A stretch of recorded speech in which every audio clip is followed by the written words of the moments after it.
नमस्कार दोस्तों। जैसा कि शनि के बारे में आप लोगों ने सुना होगा, समझा होगा, सूर्य के पुत्र शनि कहलाते हैं। शनि देवता जीवन में चाहते हैं तो व्यक्ति को राजा बना देते हैं और चाहते हैं तो व्यक्ति को रंक बना देते हैं। बहुत सारे ऐसी परिस्थितियाँ मानव जीवन में आती हैं, तमाम लोग सलाखों के पीछे चले जाते हैं, तमाम प्रकार के विवादों से आप जुड़ जाते हैं, लेकिन उसकी वजह आप समझ नहीं पाते, होती क्या है? वस्तुतः जीवन में शनि का बहुत ही प्रभाव और दुष्प्रभाव देखने को मिलता है। ऐसे में शनि का अगर देखा जाए तो आपकी लाइफ में कितना प्रभाव पड़ता है, जैसे कि शनि का राशिगत परिवर्तन देखा जाए, 2.5 साल में शनि एक राशि के बाद दूसरे राशि में गोचर करता है।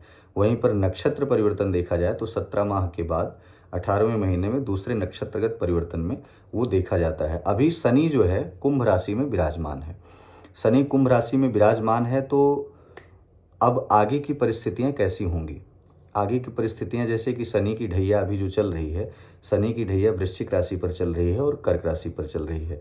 वृश्चिक और कर्क राशि के अंतर्गत यदि दोनों जातक देखे जाएँ, तो मानसिक, शारीरिक और आर्थिक तीनों रूप से कहीं न कहीं बेहद बहुत ज़्यादा परेशान थे।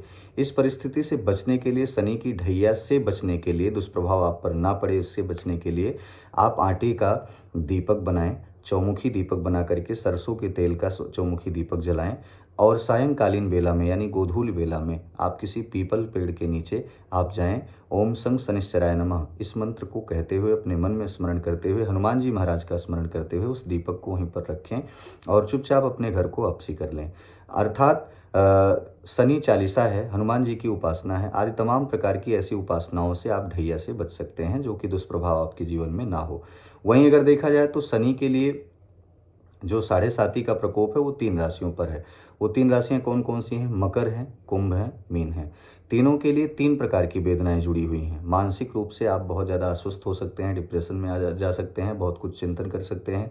शारीरिक रूप से आपको लेफ्ट साइड में चेस्ट पेन हो सकता है, पेट से समस्या हो सकती हैं, आदि तमाम प्रकार की ऐसी परिस्थिति बन सकती है, घुटनों से संबंधित, सर्वाइकल से संबंधित। वहीं पर अगर आर्थिक रूप से देखा जाए तो आप किसी कर्ज में जा सकते हैं, आप उधार कर्ज ले सकते हैं, किसी से पैसा ले सकते हैं और वो उसका भुगतान नहीं कर पाएँगे समय रहते हुए। तो ऐसी परिस्थितियाँ आपकी साढ़े साती के अंतर्गत भी बन रही हैं, मकर, कुंभ और मीन। तो ऐसे में 3 राशियों के जातकों को एक छोटा-सा उपाय करना चाहिए। उपाय क्या है? शमी का पेड़ आस-पास हो तो शमी के पेड़ की लकड़ी कोई लेकर के और उसे आप कहीं अपने रक्षा सूत्र में लपेटते हुए या तो गले में धारण करें, यदि चुभती है तो उसको छील लें, सही से बना लें और अगर ऐसा नहीं कर पाते हैं तो आप अपने पॉकेट में, अपने पर्स में आप उस शमी की लकड़ी को रख सकते हैं। दूसरा उपाय ये है, पीपल के पत्ते पर ओम राम रामाय नमः, ओम राम रामाय नमः इस मंत्र को लिख करके 21 पीपल के पत्ते की माला को आप सफ़ेद धागे में गूँथ करके हनुमान जी महाराज के गले में आप ले जा करके या चरणों में समर्पित करेंगे, तो आपके जीवन में साढ़े साती की कहीं न कहीं जो कुदृष्टि पड़ रही है शनि की, साढ़े साती में आपको लाभ की स्थिति बनेगी।